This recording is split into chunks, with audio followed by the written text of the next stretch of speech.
ban ngày sông group chìm đẹp xua bông ồn tầng ọc nia chỉ sẽ khmui khmui chìm non kroi năng ngày đài miền chìm nạp rom từ lừa bị xài for đỡ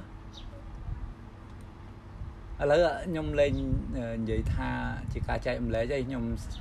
sùng sùng tô phong ở đài nhom bị phiền sao mà nhờ việc khó cả mình hay sốc nhom bị phiền khó tam phất po miền nhom bị phiền khó tế vận tải crab nực nông thì sao for đấy cứ ở trời từ tam cao thì lấy dương màu riêng và tham năng ngày nhom phở về xa tha dương riêng tiếng ngọc nhiều bình chẳng á ca pi ngày sốc nhom ban ở bị phía bò miến tranh máu cứ đồ là làng chẳng vì ai nâng tầm lẽ tầm lại mía cho họ hạt ấy ban chia được nông ti sao vào đấy bái chia mía làng từ bình chẳng á lời ní mía ban làng màu bầm bài supply ada tekan supply đó supply cha mà bài supply cha năng hói cho số tha hai đấy ban chỉ mi hở mi năng việc bài chỉ là bờ fundamental vì phía tới tha ở phơi ao đô la nó ở miền sườn tu chẳng viên năng tầm lẽ tầm lại mía nơi trong video môn nhom dương bàn phía xa kia tha ở SMC cứ Smart Money Concepts cứ quát ban ở thưa si stop loss chẳng nó pe đại pol miền xe tự cách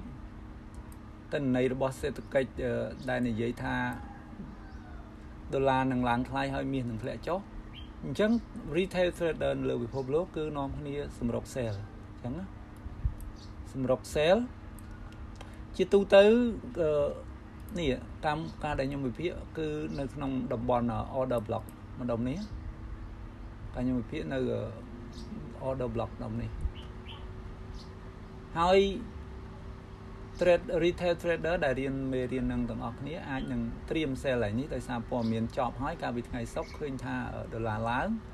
hỏi miền năng lệ cho stream xe tầng ọc này tràn mà đồng nắng hỏi SMC nó cứ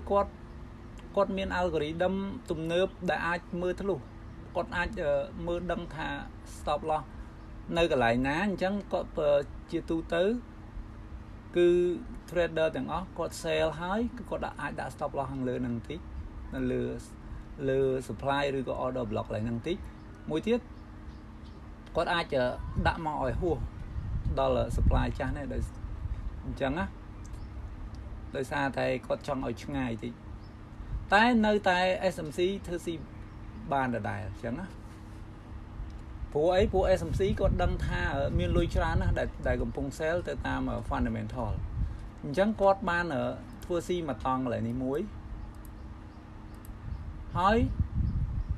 គាត់មកធ្វើស៊ី stop loss កន្លែងនេះមួយទៀតវាបង្កើតបានទៅជានិន្នាការវាបង្កើតបានទៅជានិន្នាការ BOS បានន័យថា break of structure គឺបង្កើតបានទៅជានិន្នាការមាសឡើងវិញ trend up trend ឡើងវិញអញ្ចឹងណាព្រោះវាបានទម្លុះ supply ឬក៏ order block អតីតកាលនេះមួយទៀតដោយសារបកគោ4ម៉ោងនៅពេលដែលវាបិទទីផ្សារ candlestick 4ម៉ោងនេះហើយចុះគោលដៅនឹងទៅដល់ណាអញ្ចឹងយើងទៅមើល daily វិញវាអាចអញ្ចឹងខ្ញុំប្រើភាសាវាអាចព្រោះចំណេះដឹងតិចតួចទេខ្ញុំអត់ច្បាស់ទេ 100% ទេហើយនៅលើវិស័យ forex អាចនិយាយបានថាมันមានអ្នកណាឲ្យច្បាស់ប្រកប 100% ទេអញ្ចឹងណាអញ្ចឹងតម្លៃនេះវាអាចនឹងរុញរហូតទៅដល់ supply daily អញ្ចឹងណារហូតទៅដល់ order block ឬក៏ supply daily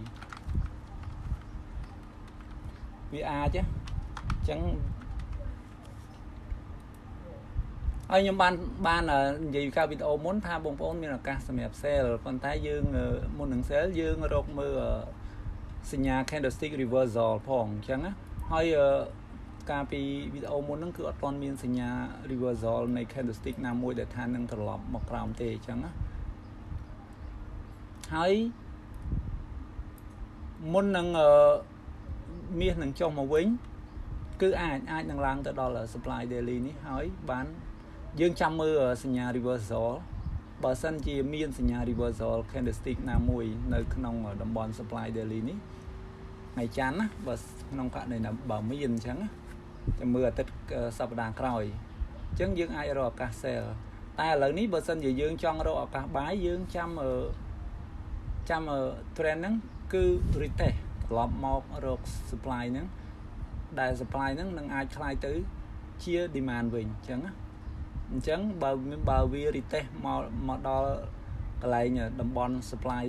zone ដែលបំផ្លាញទៅជា demand zone វិញអញ្ចឹងយើងអាចរកឱកាសចាំបាយក៏បានដែរប្រសិនបើមានសញ្ញា candlestick reversal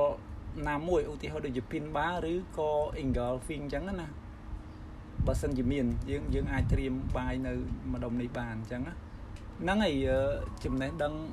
តិចតួចទេយើងគ្រាន់ជាការរៀនទាំងអស់គ្នាហ្នឹងហើយសម្រាប់ជាពិសេសក្មួយដែលឃើញគាត់ចាប់អារម្មណ៍ទៅលើវិស័យ forex ច្រើនអញ្ចឹងណាហើយក្នុងករណីនេះគឺ SMC គាត់បានប្រម៉ូប្រាក់ច្រើនពីម្ដុំនេះដោយសារតែព័ត៌មានចេញមកថាមាសនឹងធ្លាក់ថ្លៃដុល្លារឡើងអញ្ចឹងមាន sell retail trader ហ្នឹង sell ច្រើននៅតំបន់ zone ម្ដុំហ្នឹងណា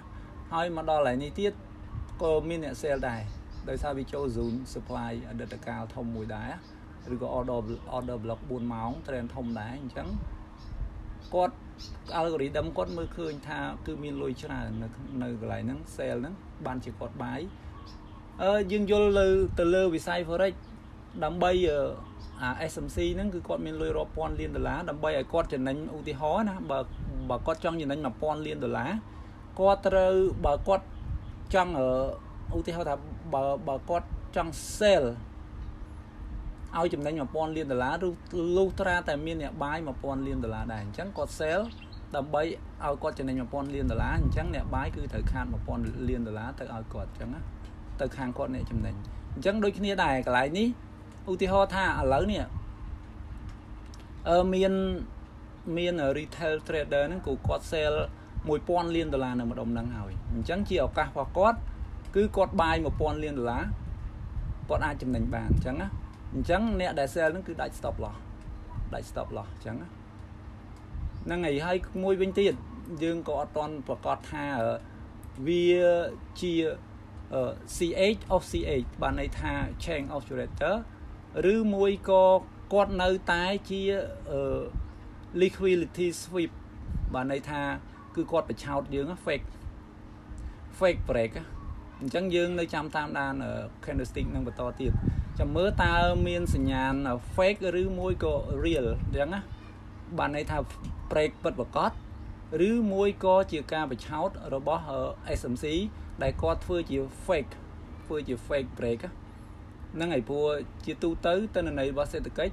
គឺដុល្លារមានទិន្នន័យល្អហើយនឹងទម្លាក់តម្លៃមាសចុះប៉ុន្តែបែរជាក្នុងទីផ្សារបរិយាស្ដែងបែរជាឡើងអញ្ចឹងយើងត្រូវតាមមើលដានជើងរបស់ SMC ដែលខ្ញុំបាននិយាយវីដេអូមុនយើងប្រៀប SMC ហ្នឹងទៅជាត្រីធំអញ្ចឹងណាហ្នឹងហើយបងប្អូនហ្នឹងហើយយើងតាមដានឡើយហ្នឹងមួយទៀតតើវាជា fake ឬក៏ជា real break អញ្ចឹងណាហ្នឹងហើយអរគុណច្រើនហ្នឹងហើយបងប្អូនមានអីខុសឆ្គងសូមខន្តីអភ័យទោសផងបាទហ្នឹងហើយអរគុណច្រើនបងប្អូន